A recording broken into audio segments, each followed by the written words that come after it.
Princess Diana walked into Queen Elizabeth's private study at Buckingham Palace, her hands trembling with anticipation and dread. On the Queen's mahogany desk sat a confidential file marked with the highest security classifications. The Queen's face looked more serious than Diana had ever seen in all their years of complicated family relationships. This was November 1995, a gray and drizzling afternoon that seemed to match the somber mood hanging over the entire royal family. The monarchy was facing its deepest crisis in decades. Diana's divorce from Charles was dominating headlines around the world, creating a media circus that threatened to overshadow centuries of royal tradition. Every day brought new revelations, new accusations, and new damage to the crown's carefully cultivated image. The palace had called Diana urgently that morning, the voice on the phone carrying an unusual note of desperation. "Come immediately," they had said. "Her Majesty must see you. This cannot wait." Diana had driven through London's busy streets, wondering what this emergency summons could possibly mean. Was she finally in serious trouble with the palace? Were they planning to strip her of her titles and cut her off completely from royal life?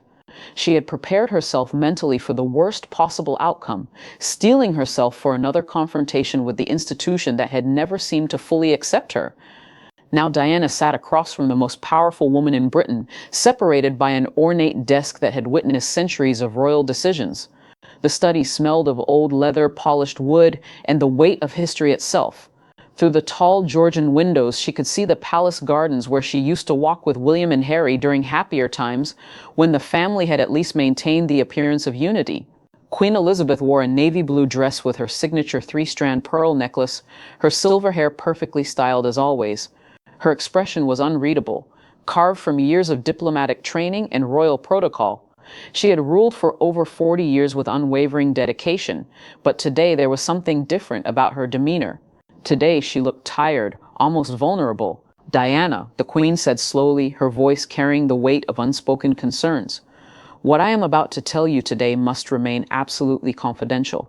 Do you give me your word?" "Yes, Your Majesty," Diana replied, her voice barely above a whisper.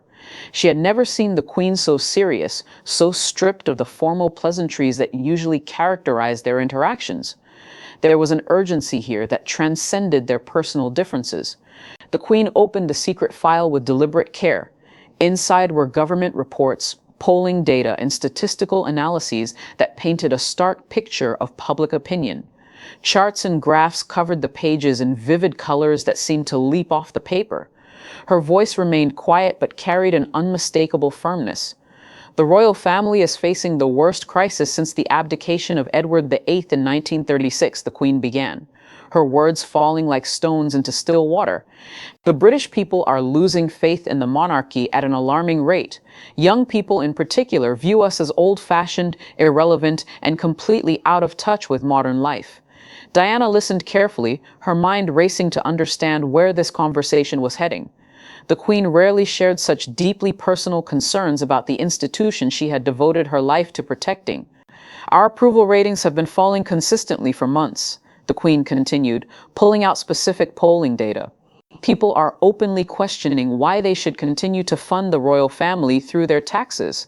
They see us as an expensive anachronism that serves no real purpose in contemporary Britain." The Queen paused, allowing the gravity of these words to sink in before delivering what would prove to be the most shocking revelation of all. "But these same polls show something quite extraordinary, Diana. Even after all the controversy surrounding your divorce, even after all the negative publicity and family disputes, you remain by far the most popular member of the royal family." Diana's heart stopped beating for a moment. This was absolutely not what she had expected to hear. "Look at these figures carefully," the Queen said, pointing to specific charts and graphs. "When British citizens are asked to name the royal family member they most admire, your name appears first on over 60% of responses. Not Charles, not me, you." The Queen pointed to additional data that seemed almost too good to be true. "Your approval rating stands at 80% overall. Among women and young mothers, it rises to nearly 90%. They don't just respect you, Diana, they see you as one of them." Diana stared at the numbers, hardly able to believe what she was seeing. After years of feeling like an outsider, like someone who could never quite fit into the rigid structure of royal life, she was learning that the public had embraced her in ways she had never imagined. The people trust you completely, the Queen continued, her voice growing softer as she spoke. They see you as genuine and caring in ways that resonate deeply with their own experiences. They remember you hugging AIDS patients when no one else would go near them. They watched you walk through active minefields in Angola to draw attention to a humanitarian crisis. The Queen stood up slowly and walked to the tall window, watching November rain fall steadily on the palace grounds. She seemed to be gathering her thoughts, preparing for something that clearly did not come easily to her. They see you crying with grieving mothers who have lost children, she continued, her voice almost a whisper now. They see you holding sick babies in hospitals around the world. Most importantly, they believe without question that you truly care about them and their struggles. The Queen turned back to face Diana, and for the first time in their relationship, Diana saw not the monarch but a grandmother worried about her family's future. I have spent my entire reign protecting traditions that stretch back over 1,000 years, the Queen said, her voice heavy with the weight of history. I followed every rule, observed every protocol, and put duty before everything else in my life. But now I find myself facing an impossible choice between preserving tradition and ensuring survival. She returned to her seat behind the desk, her movements deliberate and measured. Diana, I need your help. The monarchy needs your help. Diana could barely find her voice. What do you mean, Your Majesty? The Queen reached into a drawer and pulled out another thick folder, this one bound with an official red ribbon. Her hands moved with the careful precision of someone making a decision that would change everything. I want to offer you something that no divorced member of the royal family has ever been offered in the entire history of the monarchy, she said, her words measured and deliberate. A senior official position within the royal household, your own dedicated staff, your own substantial budget, full royal duties and responsibilities, answering directly and exclusively to me. The room fell into complete silence. Diana stared at the Queen in absolute shock, unable to process what she was hearing. This could not possibly be real. You would become the public face of a modernized monarchy, the Queen continued, her voice gaining strength as she outlined her vision. You would lead our charitable initiatives around the world. You would represent Britain at international events and state functions. You would show people everywhere that the royal family still has meaning and relevance in the modern world. Diana's mind was spinning with the implications of what she was hearing. But the divorce? Charles, the rest of the family. Your divorce from Charles changes absolutely nothing about this offer, the Queen said firmly. Charles would have no say whatsoever in this decision. This proposal comes from me personally, as your Queen, and it would be implemented as a royal decree. The Queen leaned forward, her eyes meeting Diana's with an intensity that was almost startling. Diana, I must be completely honest with you. Without your involvement, the monarchy might not survive the next 20 years. That is the harsh reality we must face together. These words hit Diana like a bolt of lightning. The woman she had struggled with for years, the institution that had often made her feel like an unwelcome intruder, was now asking, no, begging, for her help. What exactly would my responsibilities include? Diana asked, her voice steadier now as she began to process the magnitude of what was being offered. You would lead our youth engagement programs and educational initiatives, the Queen explained, pulling out detailed organizational charts. You would visit hospitals, schools, and charitable organizations around the world. You would meet with world leaders and represent British interests at international conferences. Most importantly, you would be yourself, authentic, compassionate, and genuine, but with the full power and resources of the Crown supporting your efforts. The Queen spread out additional papers across the desk, revealing the extensive planning that had already gone into this proposal. You would have private offices at both Buckingham Palace and Kensington Palace, allowing you to maintain your independence while being fully integrated into royal operations. You would have your own private secretary, your own lady-in-waiting, and your own protection team. Most importantly, you would have complete freedom to choose which causes and charitable organizations you wish to support. Diana stood up and began walking around the room, her mind struggling to absorb the scope of what was being offered. The portraits of past monarchs seemed to watch her from their gilded frames, as if witnessing a moment that would be remembered in royal history for generations to come. This was the opportunity she had always dreamed of, real power to help people, official recognition for her work, and the resources to make a genuine difference on a global scale. Your Majesty, may I ask why now? What has prompted this sudden change in approach? The Queen sighed deeply, a sound that seemed to carry the weight of years of difficult realizations. Because I have finally come to understand what you were trying to tell us all along, Diana. The people need a royal family they can relate to and connect with on a personal level. You already embody everything they're looking for. She paused, choosing her words with careful deliberation. For years, I confess I saw your popularity as a threat to traditional royal protocols. I viewed your emotional openness and your willingness to break with convention as disruptive and potentially damaging. I now realize that you were simply showing us what the future of the monarchy needed to look like. The Queen's voice grew softer, filled with what sounded remarkably like regret. I made serious mistakes in how we handled your integration into the royal family, Diana. We treated you unfairly, pushed you away when we should have embraced your unique gifts, and failed to recognize that you were offering us exactly what we needed to remain relevant in a changing world. For the first time in their relationship, Diana saw the Queen not as a remote figure of authority, but as a grandmother genuinely worried about protecting her family's thousand-year legacy for future generations. How would this arrangement affect William and Harry? Diana asked, her maternal instincts immediately focusing on her son's well-being and future prospects. Your boys would benefit enormously from this arrangement, the Queen replied without hesitation. Their mother would be a senior working member of the royal family with official status and recognition. Their future positions within the monarchy would be completely secure and clearly defined. Most importantly, they would see you not as an outsider or a divorced family member, but as a central figure in the very institution they are destined to serve. Diana felt tears beginning to form in her eyes as she realized how profoundly this could change everything for her children. There would certainly be rules and expectations, the Queen continued, pulling out another document. No unauthorized interviews with journalists or media outlets, no tell-all books or unauthorized biographies, complete loyalty to the institution of the monarchy and its long-term interests. But within those boundaries, you would have more freedom and authority than any royal in modern British history. The Queen walked to an antique cabinet and withdrew a leather portfolio that looked like it had been prepared with meticulous attention to detail. My advisors have spent weeks developing comprehensive plans for your new role. Budget allocations, staff structures, security arrangements, office locations, everything has been carefully considered and planned. She handed the portfolio to Diana, who accepted it with hands that were no longer shaking. This new arrangement would begin immediately after the New Year holiday. We would announce it to the public as a mutual decision.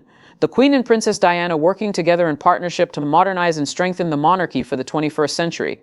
Diana opened the portfolio and found herself looking at incredibly detailed planning documents. They had clearly invested enormous time and resources into making this offer as comprehensive and appealing as possible. You would have a personal staff of 15 dedicated professionals. The Queen continued. Your own press secretary to manage media relations. Your own lady-in-waiting to assist with personal and official matters. Your own protection officers to ensure your safety. And a substantial annual budget of £2 million to support your charitable work and official duties. The scale of what was being offered was almost overwhelming. Diana realized this wasn't simply a job proposal. This was a complete transformation of her relationship with the royal family and her role in British society. Your official title would be Princess Diana, Special Ambassador of the Crown, the Queen announced. You would rank just below senior working royals like Princess Anne, giving you precedence at state functions and official events. The Queen returned to her chair, her movements suggesting someone who had just taken an enormous gamble.